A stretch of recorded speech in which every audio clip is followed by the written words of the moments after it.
예.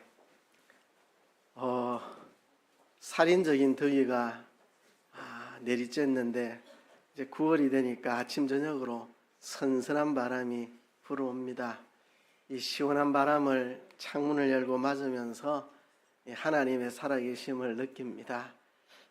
만물은 다 하나님이 지으신 거구나. 하나님이 살아계시고 우리와 함께 계신다는 게 참 기쁘다, 이런 생각이 듭니다. 이제 날이 좀 선선해져서 아내랑 한 번씩 서남 호수공원 운동하러 나가는데 꽃도 피고 얼마나 보기 좋은지, 저 꽃들 속에서도 하나님의 손길을 느낍니다. 하나님 살아계셔서 우리와 함께 계시니 참 좋다 하는 생각입니다. 저는 믿지 않는 가정에서 태어나서 하나님을 모르고 컸습니다. 저의 늘 궁금증은 그거였습니다.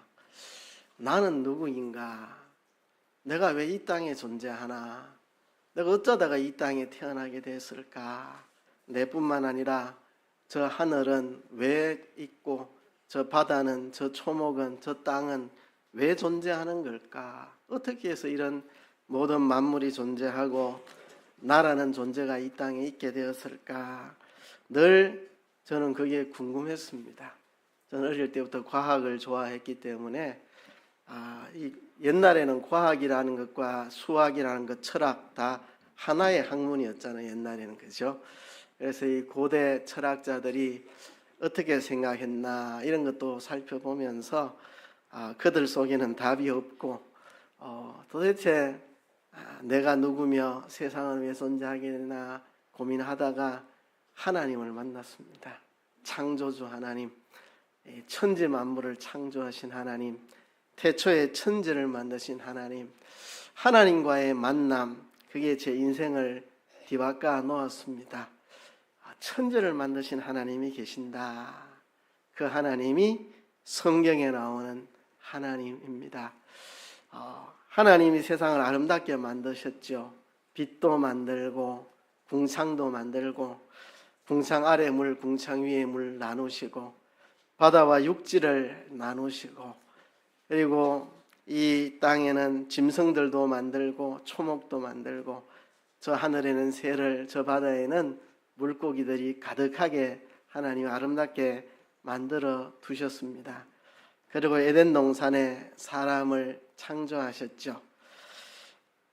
그런데 사람은 하나님을 따르고 순종하고 하나님을 자기 주인으로 모시기를 싫어했습니다. 뱀이 그 마음을 알고 유혹을 했습니다. 하나님은 동산의 모든 과실을 먹지만 선악을 알게 하는 나무의 과실은 먹지 말라 하셨는데, 아담과 하와는 선악을 알게 하는 나무의 과실을 먹어버립니다. 선악을 알게 하는 나무의 과실이라는 것은 선악을 자기 중심으로 판단하는 겁니다.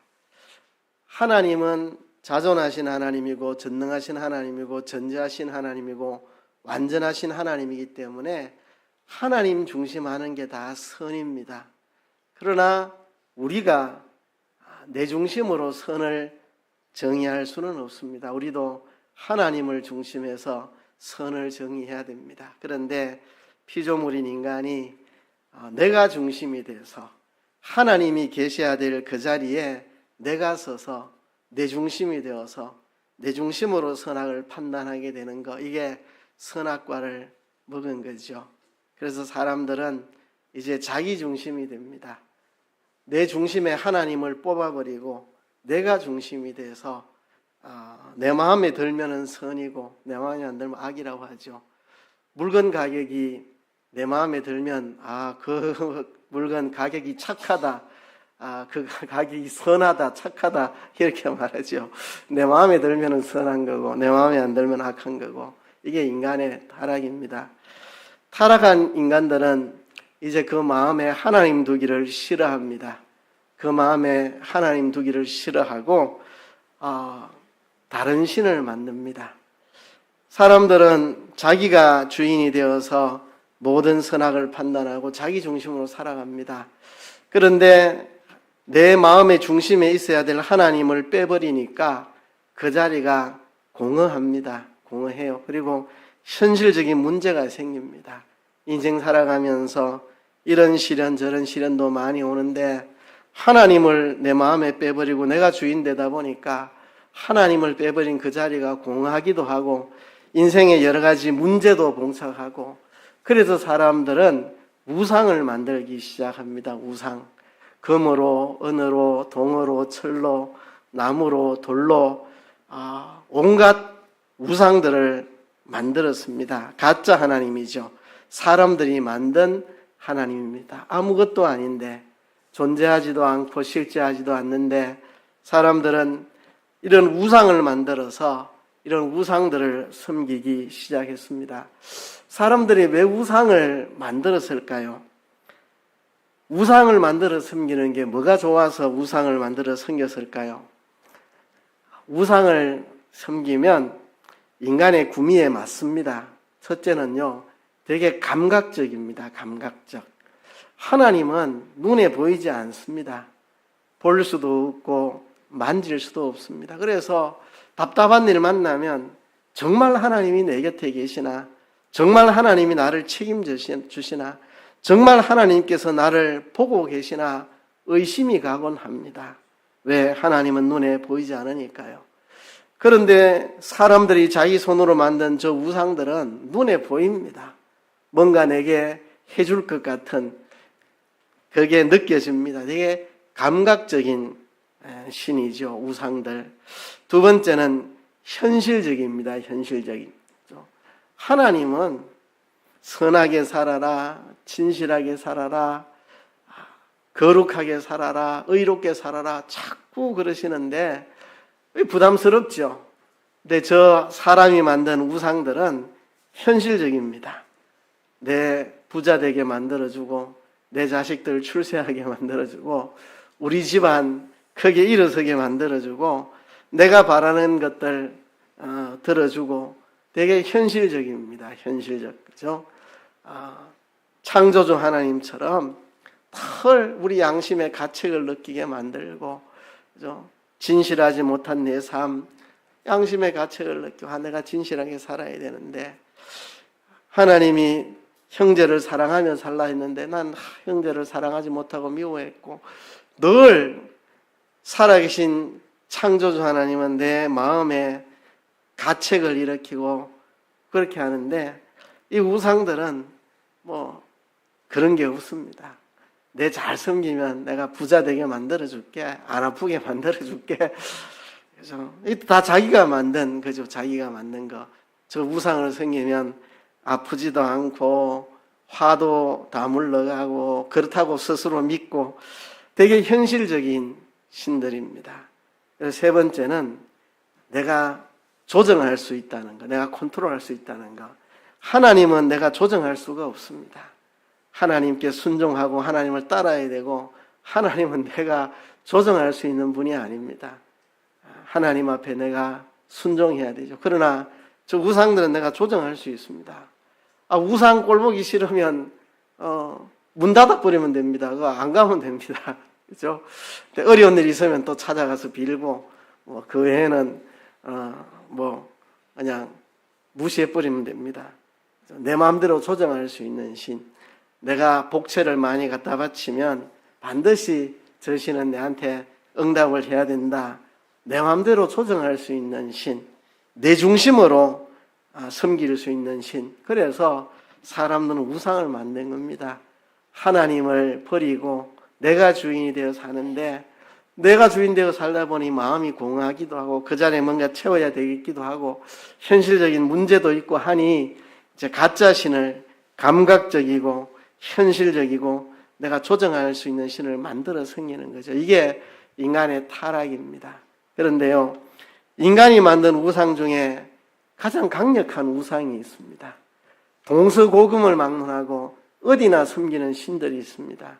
저 앞에 있는 저런 신들은 지역 신들, 이 지역에 가면 이런 신, 저런 지역에 가면 저런 신이 있는데요. 정말 인간이 만든 우상 중에 가장 강력한 우상이고 동서고금 어디 가나 누구나 섬기는 신이 있습니다. 그 신의 이름이 바로 돈입니다. 돈. 인간이 만든 우상 중에 가장 강력한 우상은 돈입니다. 돈. 지금 돈이 신이 되어 있습니다. 현대인들은 이렇게 생각하죠. 옛날 사람들 미개해가지고 저는 금, 은, 동, 철, 목, 석으로 만든 신을 섬겼고 참 옛날에 미개했다. 우상이나 섬기고 이러면서 자기들은 무신론자다. 아무 신도 우리는 믿지 않는다. 이래 말하지만 사실 이 세상은 신에 잡혀 있습니다. 어떤 신이냐? 돈이라는 이 신에 붙잡혀 있습니다. 온 세상은 돈을 신으로 섬기고 있습니다. 황금만능주의라고도 그러고 배금주의라고도 말하고 만모니즘이라고도 말하고 어떻게 표현하든지 돈이 신이 되어 있습니다. 이거는 동서고금을 막론하고 누구나 섬기는 가장 보편적인 신이고 가장 강력한 신이 바로 이 돈이라는 것입니다.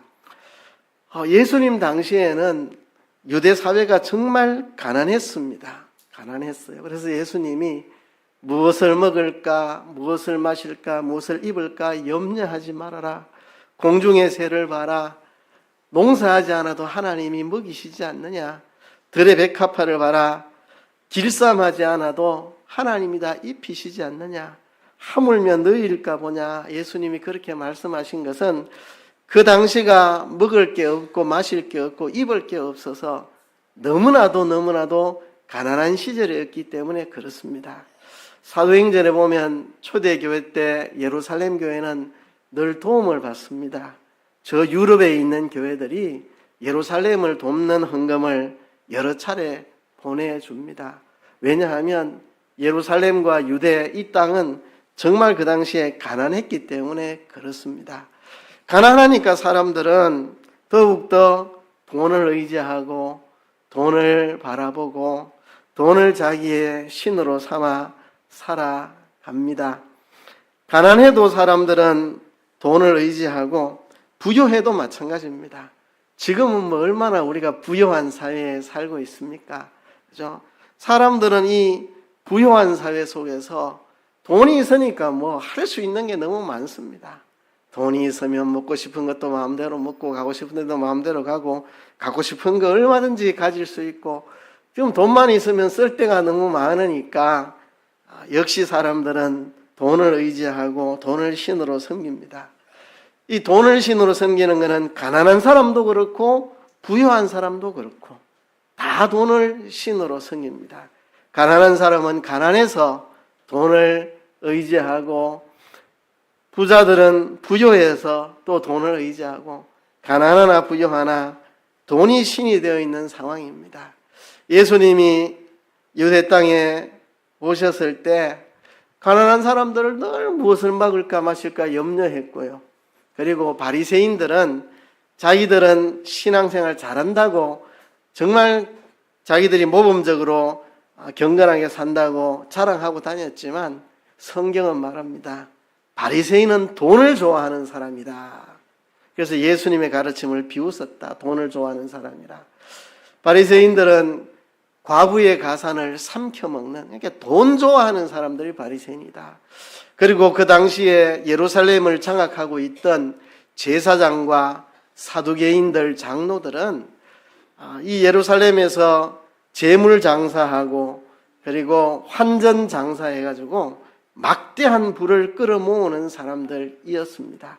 그 가난한 시절에도 예루살렘의 제사장, 장로, 사두개인들은 막대한 부를 누리고 있었습니다. 그렇죠? 이게 예수님 오셨을 때의 모습입니다. 많은 사람들은 굶주림에 허덕이면서 가난해서 무엇을 먹을까 마실까 입을까를 염려하며 살아야 했고 또 그 시대의 중간계층이었던 바리새인들은 돈을 좋아해서 과부의 가산을 삼켜먹는 자들이었고 그 당시에 상류층이었던 제사장, 장로, 사두개인들은 성전에서 재물장사, 환전장사에서 막대한 부를 뒤로 챙겨가지고 호화롭게 살았던 사람이고 예수님이 오셨을 때 유대인들은 겉으로는 여호와 하나님을 섬긴다 하고 안식일을 거룩하게 지켜야 된다 하고 자기들은 계명을 철저히 지킨다고 떠들었지만 다 하나같이 돈의 노예가 되어 있고 돈을 좋아하는 사람들이었습니다. 예수님 보시니까 기가 막힌 거죠. 기가 막히는 거. 그래서 외식하는 서기관과 바리새인들이여 그토록 책망을 했습니다. 신앙생활은 겉으로 경건한 척, 의로운 척, 일주일에 2번 금식도 하고, 보통 열심입니까? 1년 내내 매주 2번씩 금식한다는 게 보통 열심입니까? 그리고 11조를 얼마나 잘 드리는지, 밭에 채소 조금 심은 것까지 다 11조 때는 참 겉으로는 정말 훌륭한 신앙인인 것처럼 보이지만 속에는 돈에 대한 탐욕이 가득 차 있는 회칠한 무덤과 같이 겉은 하얗게 이쁘게 꾸몄지만 속에는 썩은 시체가 가득한 것처럼 겉으로는 경건한 것처럼 포장을 했지만 속에는 탐욕으로 가득 차 있다. 더러운 돈에 대한 욕심, 탐욕으로 가득 차 있는 자다. 예수님이 책망을 했습니다. 예수님 당시에도 돈이 신이 되어 있습니다. 그래서 예수님께서 너희는 무엇을 먹을까 마실까 입을까 염려하지 마라. 너희는 먼저 그의 나라와 그의 의를 구하라. 그리하면 이 모든 것을 너희에게 더하시리라고 예수님이 말씀하신 겁니다. 여러분, 지금은 다릅니까? 지금은 다릅니까? 지금도 이 시대에 돈이 다 주인이 되어 있고 돈이 신이 되어 있고 사람들은 돈을 신으로 여기고 살아가고 있는 그런 시대가 되었습니다. 여러분, 우리가 지금 선택해야 됩니다. 돈을 따를 것인가 하나님을 따를 것인가, 돈을 내 주인으로 삼을 것인가 하나님을 내 주인으로 삼을 것인가, 돈에게 순종할 것인가 하나님께 순종할 것인가, 내가 돈을 의지할 것인가 하나님을 의지할 것인가, 내가 돈을 사랑할 것인가 하나님을 사랑할 것인가, 우리가 이 선택의 기로에 서 있습니다. 온 세상은 이미 돈을 신으로 삼고 있습니다. 무신론자, 우리는 무신론자다 말하지만 그들의 신은 돈이 그들의 신입니다. 얼마나 지금 상업화된 시대를 사는지 모릅니다. 어쨌든지 돈 벌어보려고 휴대폰 열면 사방팔방 상업 광고들이 날라오고, 이메일 열면 전부 상업 광고고, 카카오톡이고 문자고 전부 상업 광고들이 몰려오고, 돈이 신이 되어 있는 세상 속에 우리가 살아갑니다. 돈 때문에 사람들이 시험에 들고, 돈 때문에 사람들이 싸우고, 돈 때문에 갈등하고, 돈 때문에 인생을 비관하고, 돈 때문에 사람이 비참해지고, 돈 때문에 사람이 궁색해지고, 돈 때문에 사람을 죽이기도 하고. 지금 제가 어릴 때는 이런 이야기를 듣고 컸습니다. 세계화 시대가 온다. 세계화 시대가 온다. 이제 온 세계는 다 하나로 세계화된다 그랬습니다. 그래서 세계가 뭉쳤습니다. 그래서 FTA도 체결하고 자유무역 협정을 해서 이제는 관세 없이 자유롭게 무역을 하자. 근데 지금 그게 다 무너지고 있습니다. 세계화가 지금 다 무너졌습니다. 한때는 또 미국과 소련 이래가지고 양극화 시대가 있었는데 양극화 시대도 다 무너졌고, 이제는 세계화도 다 무너졌고, 이제는 자국의 이익, 이념도 다 필요 없고, 이제는 자국의 이익 중심으로 우리나라 먹고 사는데 도움되면 이념이 달라도 손잡고, 또 이념이 같아도 우리나라 경제에 도움 안 되면 등 돌리고, 지금 세계화는 완전히 다 무너졌고 자국의 이익 중심으로 지금 세상이 다 재편되고 있습니다. 세상은 돈이 신이고 돈이 주인이니까요. 이런 세상 속에서 우리가 하나님을 정말 우리의 신으로 모실까, 돈을 우리의 신으로 섬기고 살 것인가, 우리는 선택해야 합니다. 여러분, 이스라엘 백성들이 출애굽할 때를 생각해 보세요. 출애굽 1세대들은 정말 믿음 없는 세대였습니다. 열재앙의 기적을 보고도 늘 불순종했고, 홍해가 갈라지는 기적을 보고도 불순종했고, 만나를 먹고 메추라기를 먹으면서도 불순종했던 믿음 없는 세대가 1세대들입니다. 광야에서 다 죽었습니다. 2세대들은 믿음의 세대입니다. 광야에서 먹는다고 해봐야 그저 매일 아침에 하늘에서 내리는 만나, 어제도 만나, 오늘도 만나, 내일도 만나, 만나 무침, 만나 볶음, 만나 떡, 그죠? 맨날 만나만 먹고 사는 그렇게 먹고 살아도 그들에게는 믿음이 있었습니다. 그들은 요단강을 믿음으로 건너고 가나안과의 전쟁을 믿음으로 수행을 하고 그들은 믿음의 세대들이었습니다. 2세대들. 근데 문제는 3세대들입니다. 이제 가나안 땅에서 태어난 제3세대들. 이들은 풍요롭게 살았습니다. 가나안 땅에 정착해가지고요.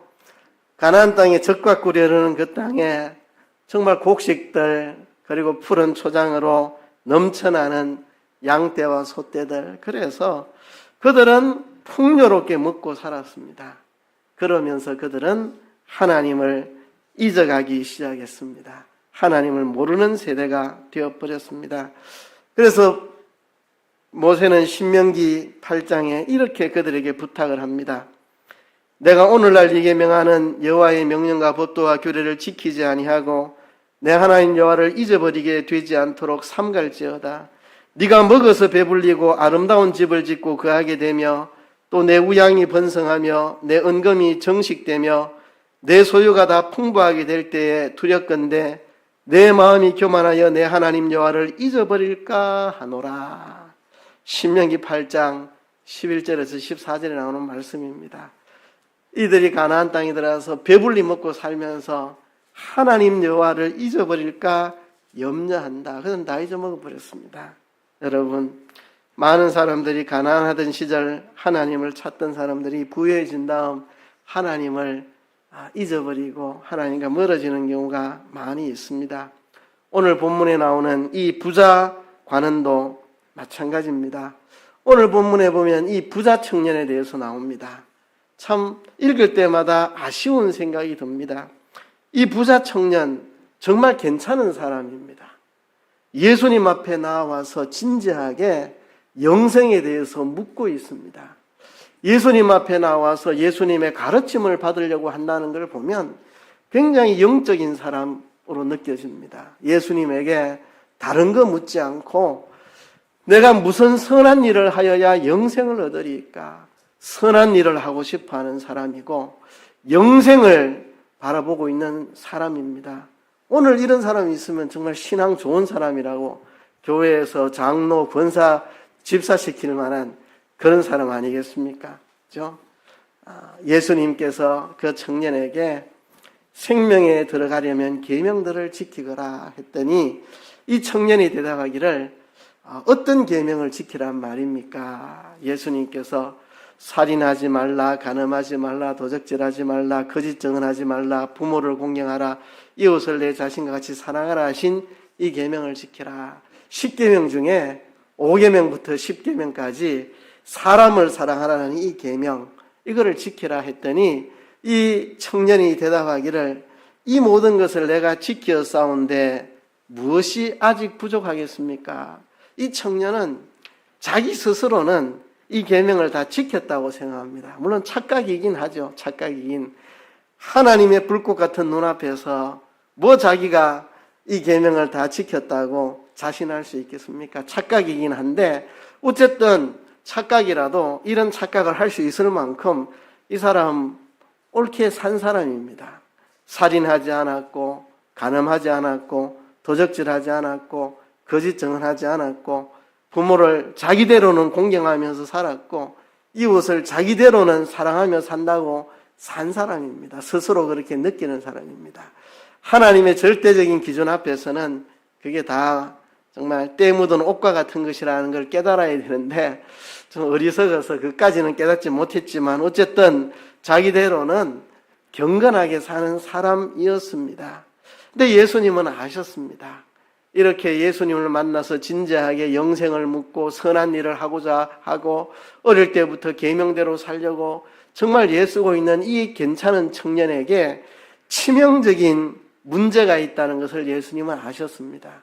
그 치명적인 문제가 뭐냐 하면 돈을 사랑하는 거, 돈을 의지하는 거, 돈이 자기의 신이 돼 있는 거, 돈을 자기의 우상 삼아 돈을 하나님 자리에 둔 거, 이 사람의 섬기는 신은 하나님이 아니고 돈이었다는 걸 예수님은 간파해서 보았습니다.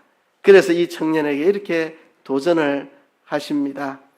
예수님께서 말씀하시기를 네가 진짜 온전해지기를 원하면 네 소유를 팔아 가난한 자들에게 주라. 그리하면 하늘에서 보화가 네게 있으리라. 그리고 와서 나를 따르라. 네 소유를 팔아가지고 가난한 자들에게 나눠줘서 하늘의 상을 마련하고 그리고 다 버리고 내 제자가 되어 나를 따르라고 예수님이 도전을 하십니다. 이 청년은 재물이 많아서 근심하면서 돌아갔습니다. 예수님의 제안을 따르지 못하고 포기하고 말았습니다. 여러분, 이 부자 청년을 통해 우리가 알 수 있는 게 뭡니까? 겉으로 교회 잘 다니고 11조 잘하고 봉사 열심히 하고 헌신적으로 살고 예배 잘 드리고 다 하면서도 그 속에는 그가 섬기는 신이 하나님이 아니라 돈일 수가 있다는 것입니다. 껍데기로 아무리 신앙생활 잘하는 것처럼 보여도 그 속의 중심이 하나님을 섬기는 게 아니라 돈을 섬기는 사람이 있을 수 있다는 겁니다. 실제로 그렇잖아요. 바리새인들, 자타가 공인하는 그 시대의 의로운 사람, 정말 자타가 공인하는, 우리가 예수 믿는다고 하면 안 되겠고 하나님 제일 잘 믿는 사람이라고, 하나님 제일 잘 믿는 사람이라고 자타가 공인하는 사람들입니다. 근데 예수님이 볼 때는 바리새인, 저것들 돈을 좋아하는, 돈의 노예가 되어 있는, 돈밖에 모르는 사람들, 예수님 눈에는 그렇게 보였습니다. 사람들 눈에 보이기에는 참 경건하게 이렇게 사는 것 같지만 하나님이 보실 때 너는 돈이 너의 신이 되어 있다. 돈이 너의 중심이다. 얼마든지 그렇게 살아갈 수 있다는 겁니다. 그죠? 평소에는 잘 모르죠. 그죠? 돈이 자기의 신이고 돈을 의지하고 돈을 바라보고 살지만 그런 사람이 11조도 드릴 수 있고 다른 사람에게 밥도 한 끼 사줄 수 있고 그래 할 수 있습니다. 그런다고 그 사람의 신이 돈이 아니냐? 그건 아니죠. 하나님이냐 돈이냐를 택해야 될 때 돈을 버리고 하나님을 택해야 하나님을 신으로 섬기는 거죠. 그죠? 11조 잘하고 남들에게 밥도 잘 사고 하지만 하나님이냐 돈이냐를 최후에 택해야 될 때 하나님을 택하지 못하고 돈을 택한다면 그 사람의 신은 돈인 거죠. 부자 청년, 네 소유를 가난한 자들에게 나눠주고 내 제자가 되어 나를 따르라 하니까 돈 때문에 근심하고 돌아갔습니다. 하나님을 버리고 돈을 택했습니다. 그러니까 이 사람은 겉으로 아무리 십계명을 잘 지킨다고 자타가 공인하는 사람이고 정말 예수님을 만나서 영생에 대해서 물을 만큼 구도자처럼 보였지만 그 가장 중심에 하나님을 모시고 있을 자리에 그는 돈을 모시고 있었습니다. 하나님보다 돈을 더 사랑했습니다. 하나님보다 돈을 더 의지했습니다. 하나님보다 돈을 더 믿었습니다. 하나님보다 돈을 더 바라보는 사람입니다. 예수님은 그걸 아시고 네가 온전하게 되고자 할 텐데 네가 이거를 고쳐야 된다. 돈을 신으로 섬기는 데서 벗어나야 된다. 하나님을 참으로 섬겨야 된다. 그것을 예수님이 말씀하신 겁니다.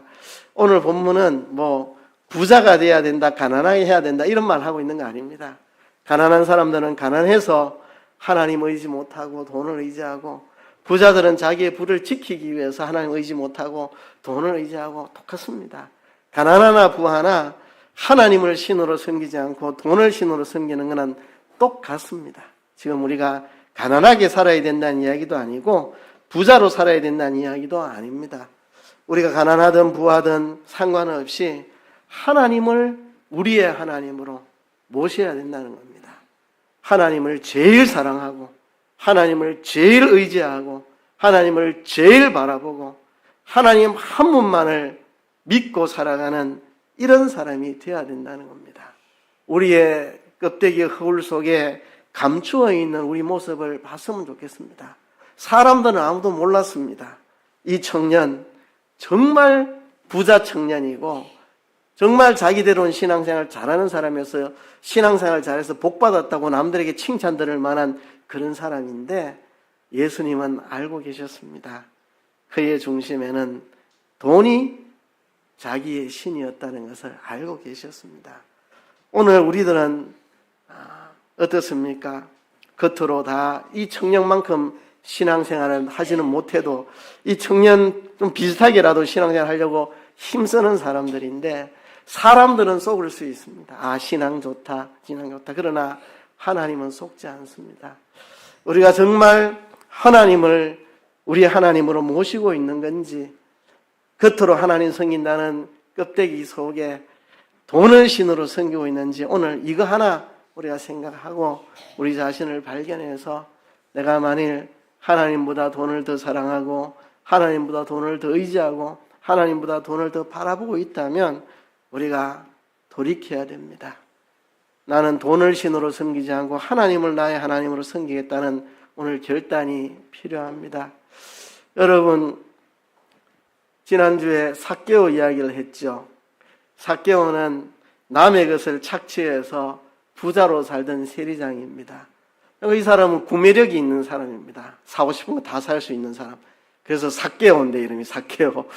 근데 이 사람이 예수님을 진짜 만나고 나니까 주개오로 바뀌었다 그랬죠. 내 소유의 절반을 가난한 사람들에게 나눠주고 남은 돈 가지고 남의 것 빼앗았던 건 4배로 다 갚아주겠다고 주개오로 바뀌었다 그랬죠. 그러면 성경은 이걸 말합니다.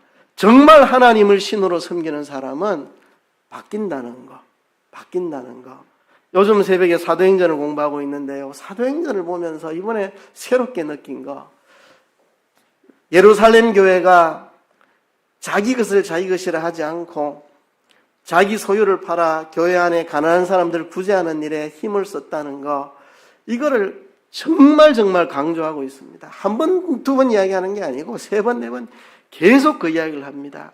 왜 예루살렘 교회가 급성장하고 부흥을 했느냐? 예수를 믿고 나니까, 정말 하나님을 나의 하나님으로 예수님 나의 구주를 믿고 나니까 이제 돈을 신으로 섬기지 않고 재산을 마지가는 사람들은 교회에 가난한 자를 돕는, 예루살렘 교회는 가난한 사람들은 찢어지게 가난합니다. 못 먹고 사는 시대입니다. 그때 못 먹고 근데 교회만 오면 가진 자들이 자기 것을 내놓고 가난한 성도들을 먹여주니 세상 어디에도 없는 이런 일들이 교회 안에서 이루어지니까 사람들이 감동을 합니다. 이들이 믿는 하나님이 진짜 하나님이다. 이들이 진짜 믿는 사람이다. 우리 종교 지도자들은 뒤로 돈 숨겨놓고 정말 남의 것 빼앗아가는 이중적인 사람인데, 이 사람들은 예수만 믿으면 돈에 대해서 이제는 자유하고 진짜 변화되는 거 보니 진짜 이 기독교가 진짜네 하고 사람들이 교회로 몰려들었다. 사도행전의 이야기가 그렇습니다. 이들이 진짜 예수님을 진짜 믿으니까 변화돼가지고 이제는 돈이 내 신이 아니고 하나님 나의 신이 되니까 이제 움켜쥐고 있던 것을 내놓고, 이런 일들이 교회에서 일어나니까 주변의 사람들이 감동을 받아가지고 교회로 몰려드는 그런 모습, 이게 사도행전이 그려주고 있는 모습입니다. 여러분, 초대교회 성도들, 돈에 노예됐던 것들이 예수 믿고 하나님을 자기의 신으로, 예수님을 자기의 구주로 믿고 하니까 삶이 달라졌는데요. 오늘 우리 자신들을 한번 돌아봅시다. 우리가 정말 하나님이 우리의 신인지 돈이 우리의 주인인지, 그는 이렇게 분별해 보면 됩니다. 내가 하나님을 더 사랑하고 있나, 돈을 더 사랑하고 있나, 내가 하나님을 더 의지하고 있나, 돈을 더 의지하고 있나, 내가 하나님을 더 바라보고 있나, 돈을 더 바라보고 있나, 내가 하나님을 더 믿고 있나, 돈을 더 믿고 있나, 이거 판단해 보면 알 수 있습니다. 돈을 더 의지하고 바라보면서도 11조 잘할 수 있고 교회 생활 열심히 할 수 있습니다. 그 껍데기 가지고 우리 속에 정체가 뭔지를 이렇게 포장해서는 안 됩니다.